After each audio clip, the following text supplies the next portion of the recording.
Welcome to Social Justice Inc.'s Poetry on Point. I am your host, Lisa Tomey.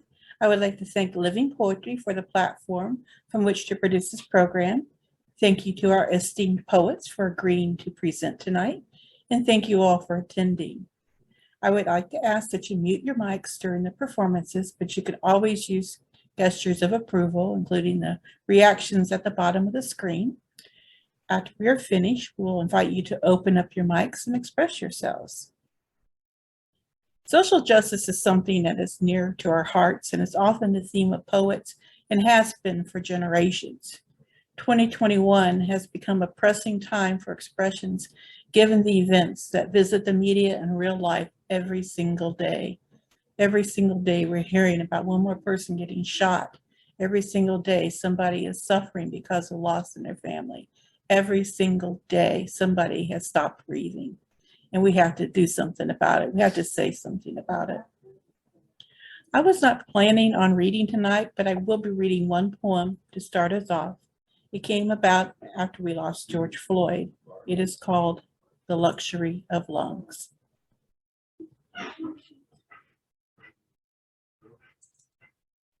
There was this man. His name was George. He is still alive in many hearts, but this one soul left not by his choice. In fact, he cried out for the luxury of breath was taken from him. Lungs provide luxury of breath.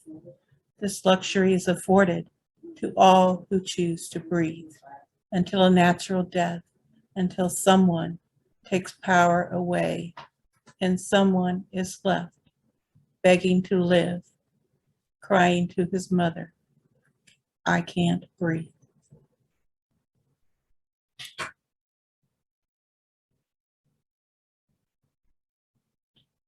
We're going to start out tonight with reading in the order of Cheryl Jackson, Horace Wallace, Levine Robinson, and C.T. Miller. Thank you all so much for coming to read tonight, to join us. Try to think about who our good social justice poets are. Well, there are too many. I'd have a full house here, but pick these four to present tonight to set this off. And this is something that I would like to continue to do periodically, our social justice poetry. So, starting out, I'd like to invite Cheryl Jackson.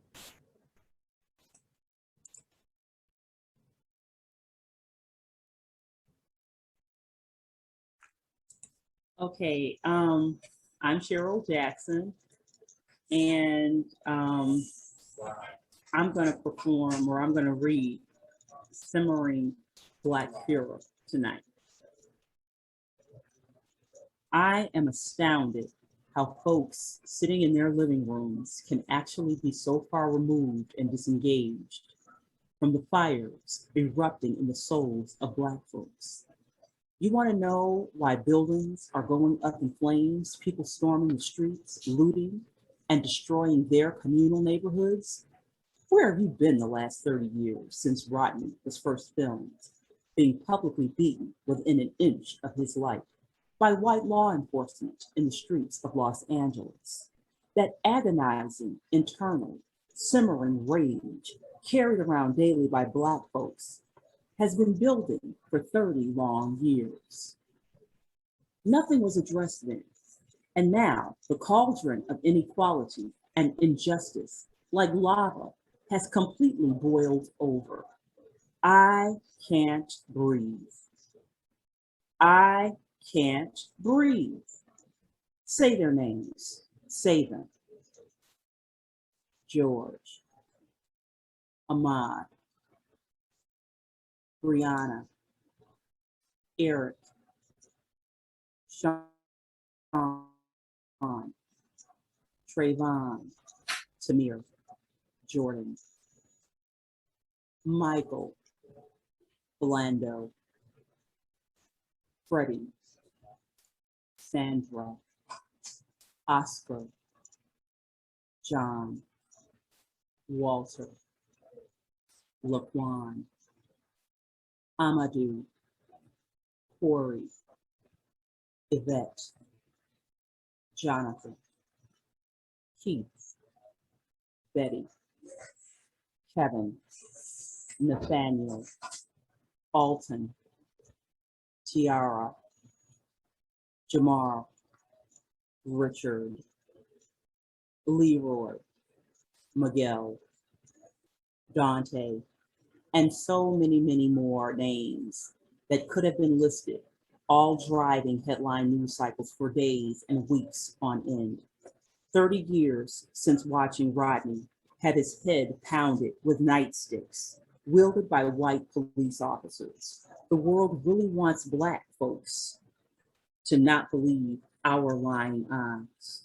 Now buildings are going up in flames, and folks trying to pretend they can't understand the need for Black rage.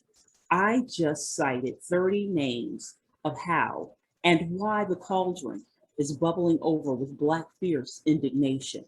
No justice, no peace. Black folks seeking immediate vindication. I can't breathe. I can't breathe. Even if it is at the price of ourselves. That's why buildings burning down. That's why buildings burning down. Let them burn, burn, burn down to the ground. Rodney asked months after surviving his brutal beating, can't we all just get along? Hell no. We can't get along. Not as long as white police officers are killing Black unarmed citizenry, we can't get along. Not when white folks continue to deny Black civil liberty. I can't breathe. I can't breathe. Black folks since Rodney King on camera for the world to see have had their civil liberties denied, abused, assaulted, and murdered by unfeeling white police. You want to know why Black folks looting, screaming, burning buildings down? Take a closer look at your white criminal injustice system, and then you can plainly see what goes around by way of Black injustice gets burned down. I can't breathe. I can't breathe. This is why Black rancor has boiled over and buildings burning down. Let them burn, burn, burn. Let them burn down to the ground.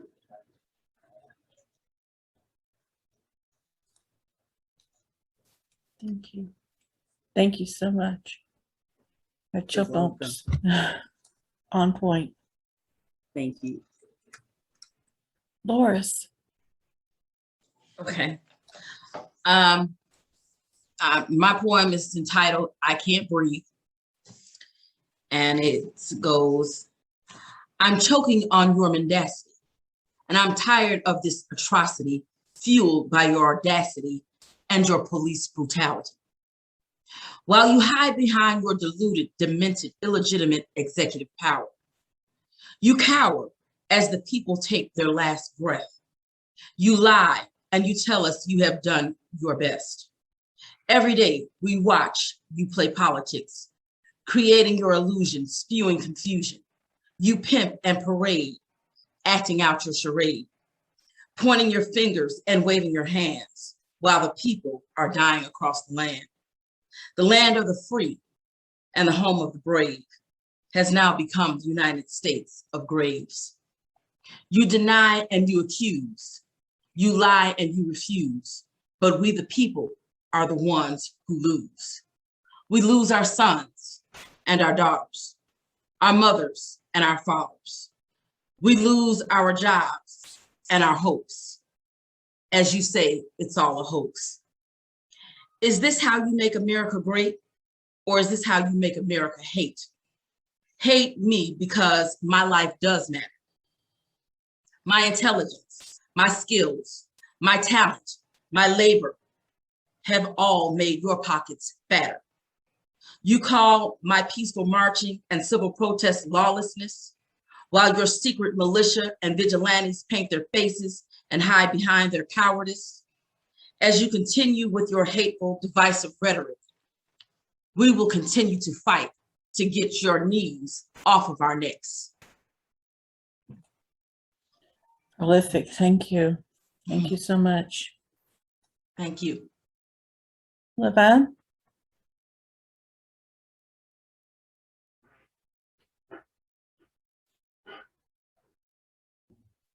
Mine is called Focus.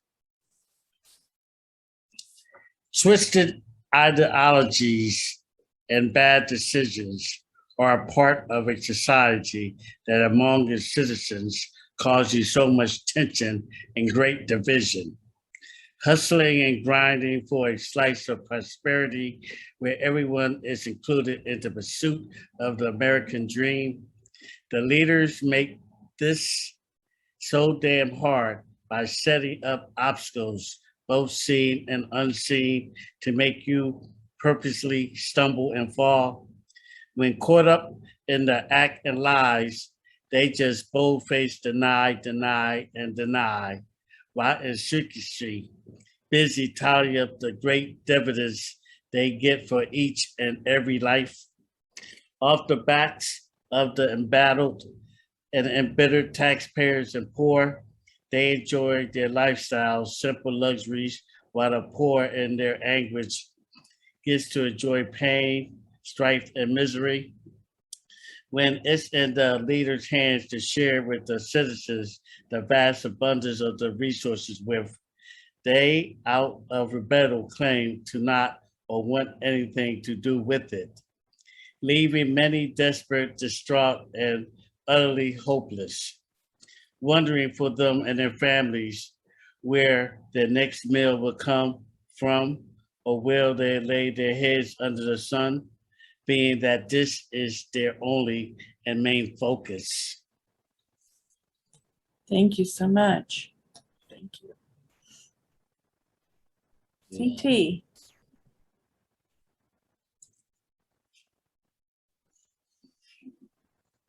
Good evening. This is called Frontline. 10, soldiers ready for war. Bulletproofed and fully proven by every battle fought before. Weapons locked and loaded. Intellectual ammunition. Reinforce the perimeter. Refocus the vision. We're calling for sober soldiers. Man your battle stations. This hood is our university, and this struggle's our education. We got master degrees in heartbreak, PhDs in disappointment. But look at us. We're still here, we're still Black, and we're still going. Miseducated perception, never seeing what we're really being, the front line. Our young men, they're serving hard time, chained and shackled between a hard place and a rock called love and hip hop. They popping pills to numb what they feel. They smoking dope to cope. So Lara said, Los, I want to help my folks, but these niggas won't even vote. The toddlers don't know if they want water guns or SKs, teddy bears, or hand grenades. Our toy baby strollers got real babies in them. We psychologically abducted the front line.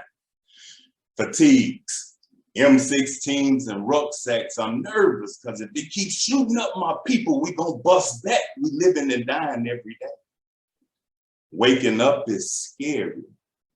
This alarm clock is a high-speed chase from the delivery room to the mortuary. Names scribbled on birth certificates, taped to tombstones. So I'm sitting at the wake, half asleep in disbelief. Another homie's gone. I lived long enough to understand why tears come to a grown man's eyes being whipped and murdered on national TV is enough to make a grown man cry. Now they want to calm me down.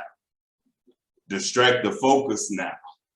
Hocus pocus and make us believe this is a hopeless time, but we're a different breed. a more resilient sea. So if the White House gotta burn for our freedom, strike a match and let it be burned, baby, burn. No retreat, no surrender, no looking down, no looking back. It's a community makeover, Israel. We take over, the break's over. And no apologies for being unapologetically Black. Thank you. Thank you. Thank you so much. I want to take the time to recognize the people who are presenting tonight. I'm going to share my screen and show you, first of all, the website of Cheryl and Loris, the Sisters Rock and Roll.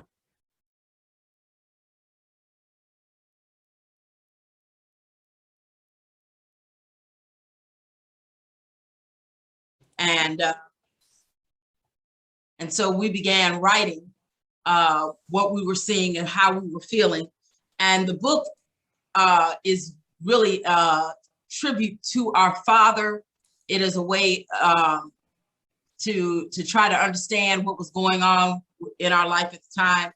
So there's a lot of references to him, and there's also the chapters of the book are named after blues songs because that's what he loved. He loved blues.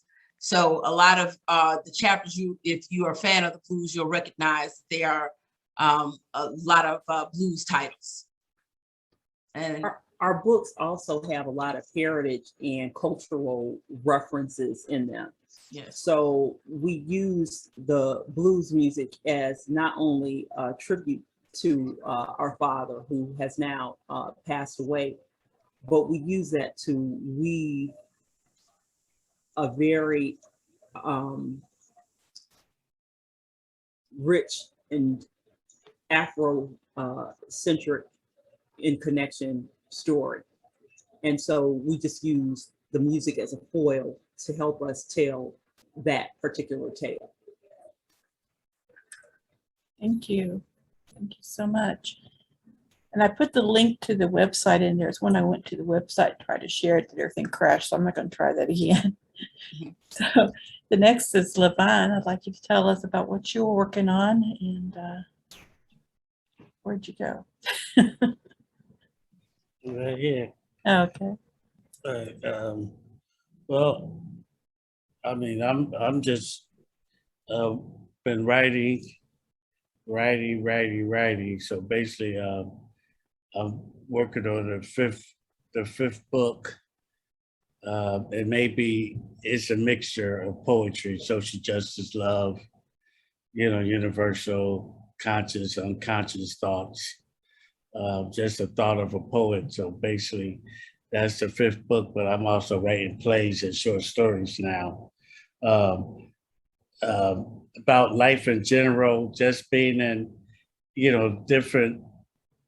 around different people, and you can learn a lot just by being in a work environment or on a subway or a bus or even a car. Simple conversations, how to bring those conversations to life, and how people. Basically, you can be next to a person and they see things differently. So we all have different views and different, mindsets concerning what's happening in the world with the pandemics, epidemics that's been going on, the violence, the virus going on, and the inequalities, and so I just wanted to. Not because it's been done before. I just wanted to keep the short plays and the stories just about the human conversation, and that is not only affects, people of color.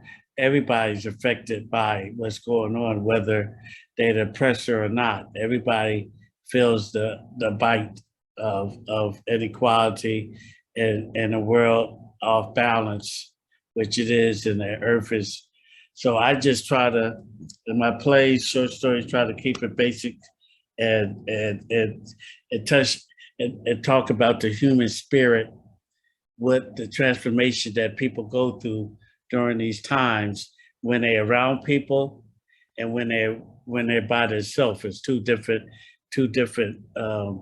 ways you act. So I just like to make sure that I capture all those moments in my plays and short stories that I'm working on now. So and show how the social justice affects everyone. So basically, writing plays and short stories, and maybe a movie script. There you go. Thank you. And I put your link too in the chat. And next you. is C.T. Miller. He has a publishing company called Sugar LLC. Can you tell us about that? What you're up to, CT? Yes, ma'am. First, thank you for having me today, and thank each of you for being here. Sugar was born during the pandemic. I've been married to my wife for like 26 years, something like that. And her mom and I, we never really had a close relationship. But then after my relationship with my wife, we started to struggle and go through some really tough times. Her mom was like my biggest comfort. I developed unusual closeness with my wife's mom. And I never expected that in our life. And that was her nickname for me. She called me her Sugar. She's like, "Hey, Sugar, what you doing, Sugar?" Even when my wife wasn't speaking to me, that's what she was calling me. She died this past January. And that's what we were working on. That's what she was calling. "How's everything going? What you doing?"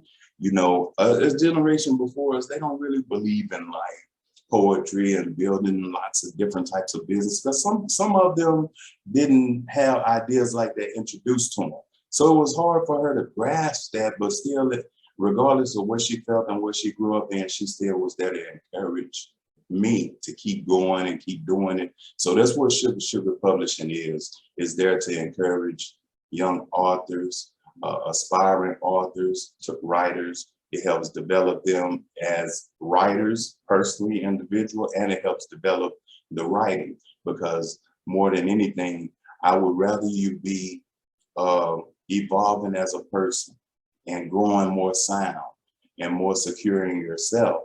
And then we deal with the writing part, then we rush through the writing and you still crumbled up on the inside. And our last publication that we were working on when she passed was The Husband, the Wife, and Their God, because we firmly believe that we need to give attention to the relationships in our community and take the sanctity of marriage more seriously. Marriage is honorable.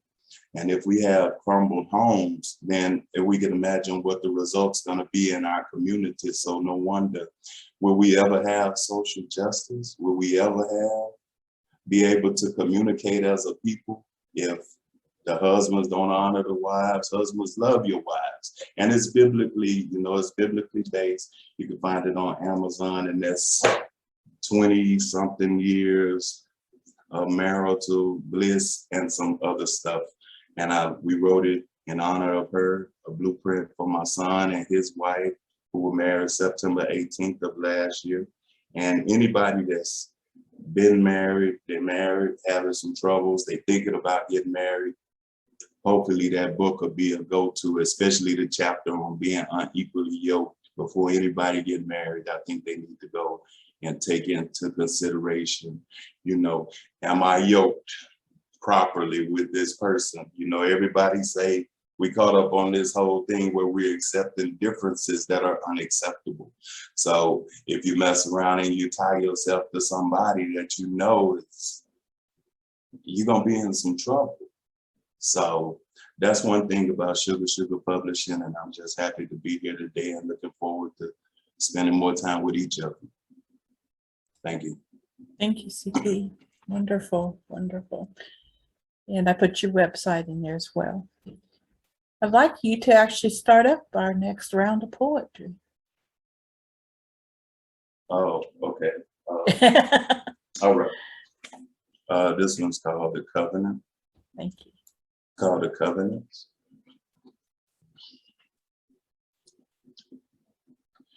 Remember the covenant, the promises you made. We're looking to you. Diminished, but not finished. Piecing the pieces together to build a case for this life sentence we're stranded on islands. Discontent on continents. Everywhere I've been, my Black skin didn't fit in. Everywhere I've stepped, my Black skin was all I had left. My Black light cries in sorrow.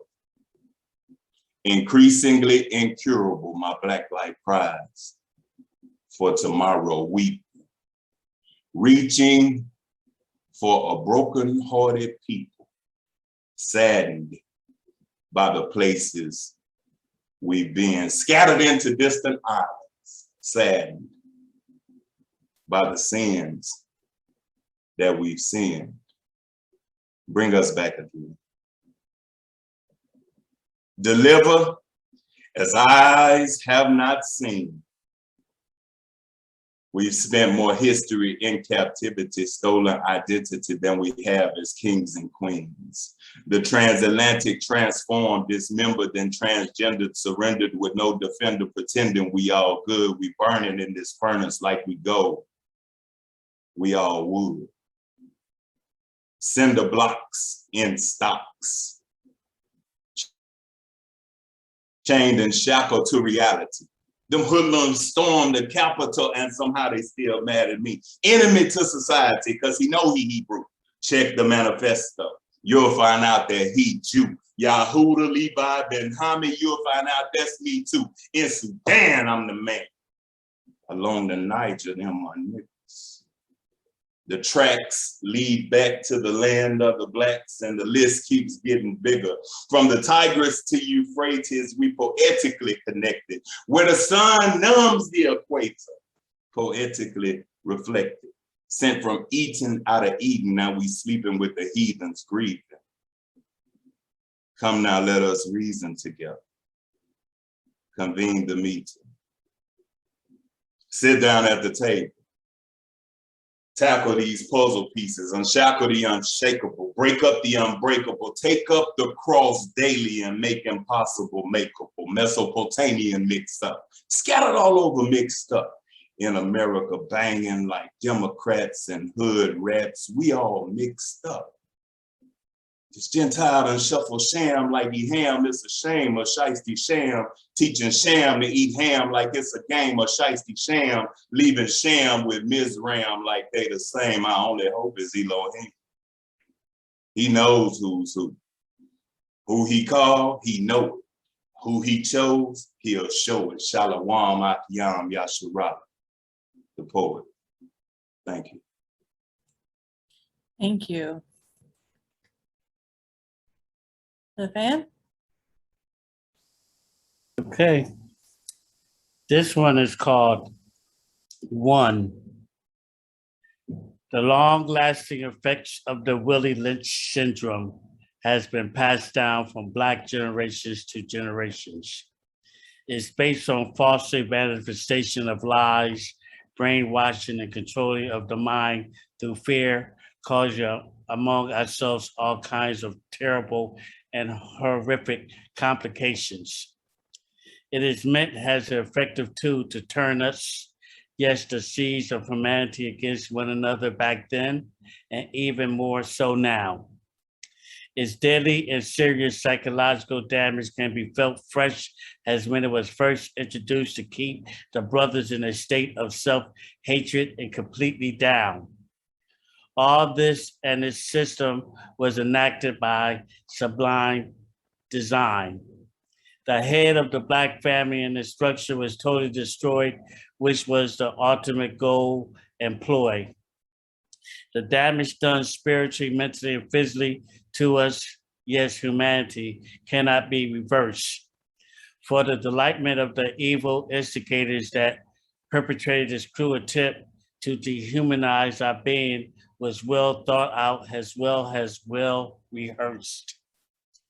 If you look around in our neighborhoods, you can now see humanity is successfully following the pre-laid plan of lack of knowledge of self and destruction with our precious souls. Yes, we, brothers and sisters, have to break this curse before it continues to get worse. Only love can quell the hated fires that rages within and quench its insatiable appetite, and thirst, breaking a cycle of the insanity and deeds to us that was tragically done. We can only start to fully heal, my beloved, only when we come together and unify as one.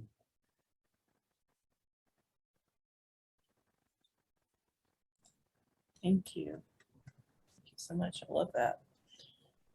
Loris? Okay, I'm going to read A People Who Remain Lost. Lord, what is wrong with us as a people? You have written to us from Genesis to Revelations, from Moses and the prophets to the disciples and John. Yet we still have no understanding. Prophecy is unfolding before our eyes, and we choose not to see. We are as blind men groping at midday when the sun is at its apex. Lord, you have written to us. You have talked with us. You have pleaded with us. You have chastised and even punished us. Yet we have refused to be corrected. What is wrong with your people, O God? A people whom you have parted seas for, given sweet counsel to and sound doctrine. Destroyed nations and given the keys to the salvation to, but still, we do not know who or even who our God is. Some of us don't read your words at all. Preachers have preached all understanding out of us. All the day long we cry, woe is me, woe is me. God forbid the woes that are yet to come. We have twisted things up and turned them upside down, calling other people by our name and taking on the names of those unworthy of the greatness which you have bestowed upon us. I'm sorry.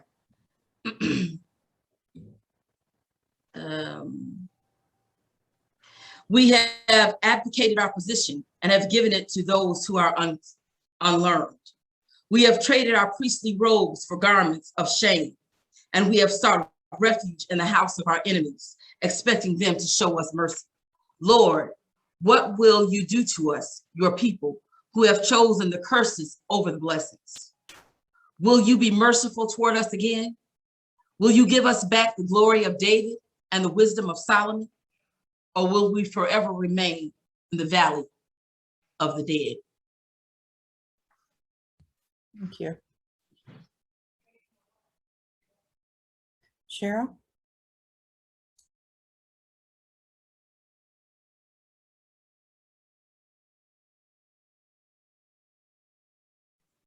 Cheryl, unmute yourself. You're muted. Thanks, Laura. This is called Bloody Battered Knees. Black folks sure been asked to overcome a lot.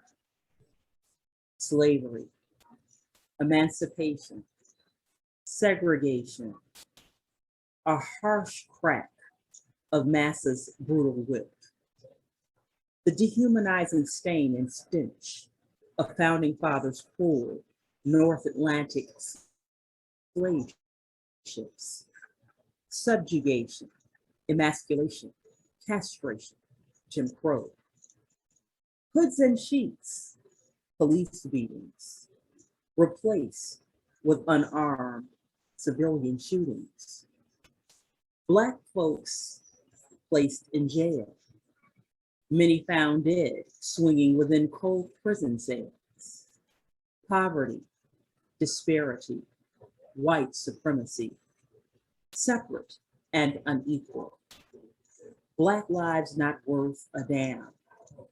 274 years of unsung independence. How much more can Black folks be asked to quietly withstand?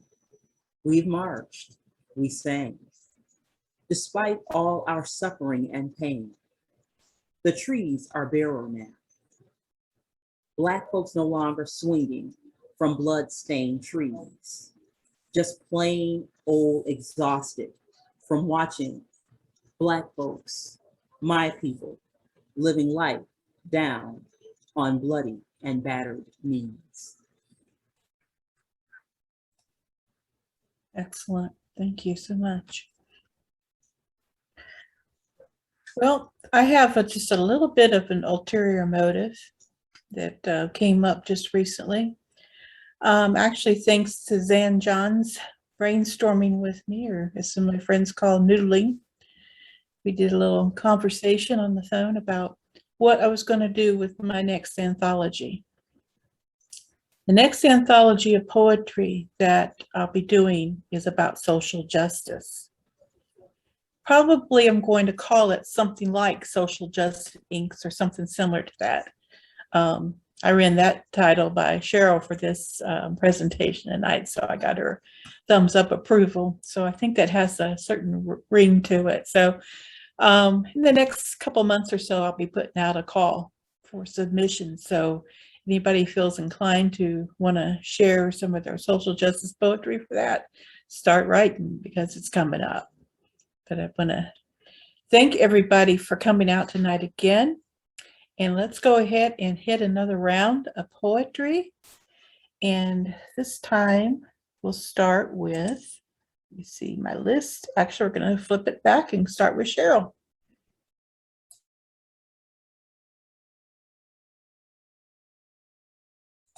And I think you're muted.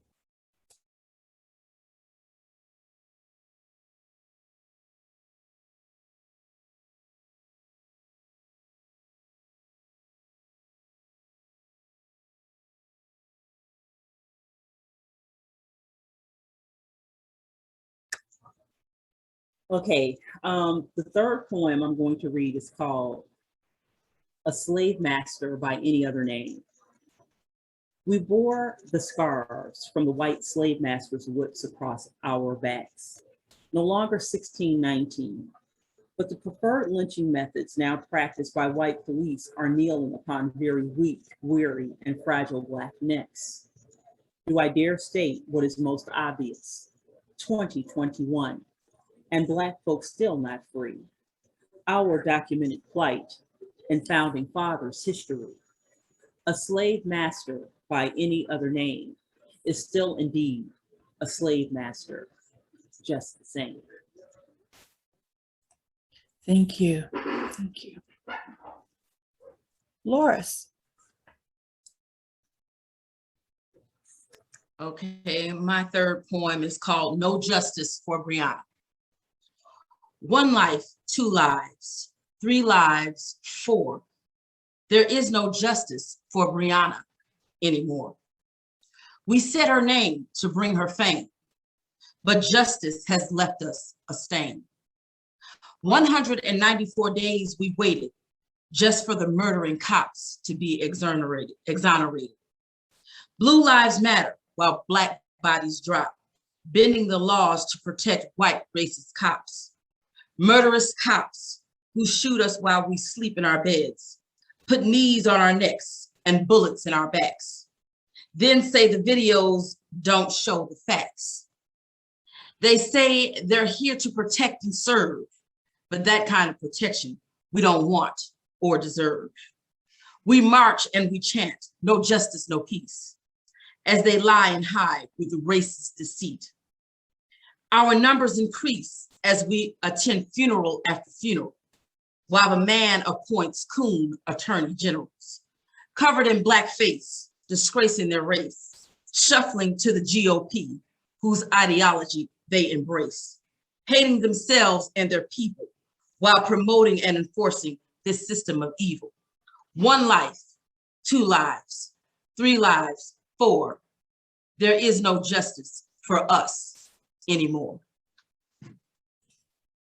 Thank you. Levine? This poem is called How Long? The adversary is always out and about on the prowl at any hour, is searching high and low for those with unstable minds, for their souls are his to fully consume and devour. The collateral damage can be seen for miles at a stretch. Many of humanity's children are delightfully dancing and two-stepping with him, and that's like playing the deadly game of Russian roulette. To their demise, they're being led by the deviously and calculating Pied Piper, falling unconsciously to his very underlying charms of his musical instrument, the medallic sounds which to the soul is hard to resist and decipher. The living God they continuously refuse to acknowledge as they run to find security, comfort, and strength through their materialistic things that taints the essence and should be outright condemned and abolished. How long, children of men, will you continue to give unworthy alliance and unduly praise to in your pursuit of iniquities and vanities?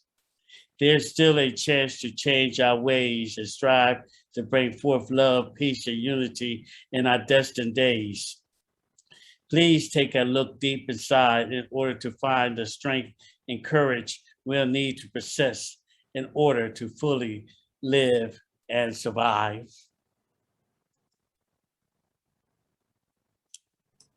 Thank you. CT?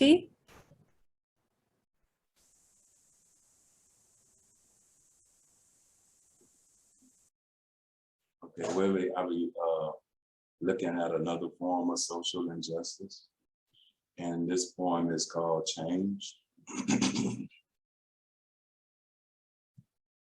I saw a bum begging for change. And I didn't have much, so I wondered how much my change could change. Perhaps my change would be the catalyst of change, or maybe me questioning giving change is evidence that I need to change in my perception, change in my attitude, change in my selfish heart. My simple self-righteous thinking combats the virtue by suggesting that this gesture is his hustle. So I hurried about my way. I passed him every day, rushing to work because I got to be there soon. But this brother, he's homeless, and that corner he's begging on, that's his bedroom. Change.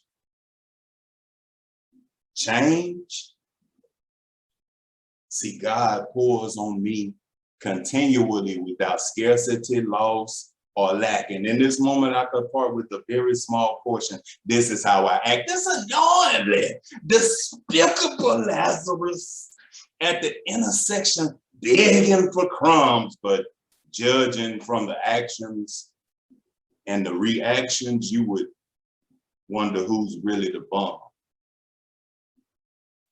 You would question who's really in need, because see, this brother knows he needs change, but my self-absorbed, inconsiderately wretched, wicked eye can't even see that I need change. I should be the one dead. Because more and more, I realize I need change. Thank you. Wow, what a way to bring it down to the end. Woo! This has been one powerful evening. Thank you all so much. I'd like to everybody have the opportunity, they can open up the mic, express however you want to express tonight. Gratitude for me, for everybody, for being here and sharing your beautiful poetry. I enjoyed everybody. I enjoyed Levine. I enjoyed CT. Obviously, I'm my sister's biggest fan, so I always enjoy her. But I enjoyed just the writings of everybody. I am so pumped because it was so good. That's all I have to say. I loved it. I enjoyed it too. I have to say, I enjoyed everyone's reading it. Everyone, CT, Larry, my sister Cheryl, of course. And I'm just grateful to be here. And thank you, Lisa, for, having us and inviting us to do such a powerful poetry reading. Thank you so much. Piggyback off the sisters. I enjoy being a part of this platform, and this is the beginning of something that I hope that can expand, and because everybody, like I said, has different perspectives of what's happening, and it's good to include all in and with their voices. So I like to pray and thank you for having this platform, and it's going to be more diverse, but I enjoy being, one of the first in this format with such phenomenal poets. So thank you. Thank you. Thank you all. I truly enjoy being here. I humble myself. I always learn so much just being with other poets and listening to them and, just sharing back and forth. But I really appreciate the opportunity to be here with you all this evening. I love your writing. I love your voices. And I look forward to if you guys just call me for anything. That's the only way I know to say it. Just call me for anything. All right. Love you all. Thank you. I want to say thank you to Lisa very much for the invite. Very powerful poetry. You really made me cry, CT. Sounds like you memorized your poetry. All the poetry was very powerful. Sad. Yes, ma'am. Necessary. We appreciate you. Yes. We appreciate you. Yeah, I was encouraged. I do have a close friend and brother over here in Dallas, Mr. Michael Gwynn, and he encourages us to always just keep going over and over it, and the same emotions that you wrote the poem with, then be that genuine emotional self when you're sharing it with others, because that's the only way that they're going to receive it and understand the reason that you're actually saying that. So I appreciate you this evening, Ms. Joni. Thank you for everything. Thank you all very much. And CJ, I really, you and your sister and Larry, everybody, just really powerful, hard not to cry. Must be hard. I don't know how you do it. It's a lot of things to be angry about. A lot of injustice in this world, still going on. Nothing's really changed. A lot has never changed. Slavery is still going on every day in so many countries. It's overwhelming. It's overwhelming, but you know what, Joni, God centers us.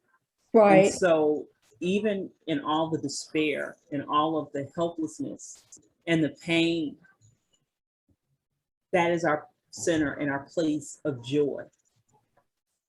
And love cures a multitude of evils and hurts. And so even though we have these bad atrocities that we witness, God's love is healing. And it makes it possible for us to come together and love each other and love everyone, love you as we love ourselves, because that's what the love of God will do. And so there is hope. So don't be so distraught and in despair, because we know that love, like I said, it cures a multitude of just everything that ails you. Okay. That's good to hear. I mean, I can tell by what you said in your poetry that You are all faith-based people, and which is a blessing. And I too have strong faith, but it just makes me sad. I get very sad. The poems are pretty powerful, and but thank you so much for sharing them, and thank you so much, Lisa, for this powerful evening. Thank you. And we for being thank you here. for your, Welcome. if people like you continue to support, then we can make a difference. So thank you for your support, and thank you for your kind words. You're welcome. My pleasure.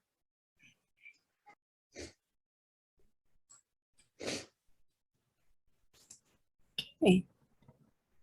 Thank you all. Beautiful, beautiful words, beautiful work. Thank you. Thank you for having us, Lisa. Thank you. Well, I'm going to bring it to a close. I did put my email address in there if anybody wants to get added to the list of people to send the call for submissions to. And I thank you all so much again for coming tonight, and drive safely home. Thank you, Lisa. Thank you. Thank you, Lisa. Bye. Thank All you. right, see you guys later. Bye. Thank you.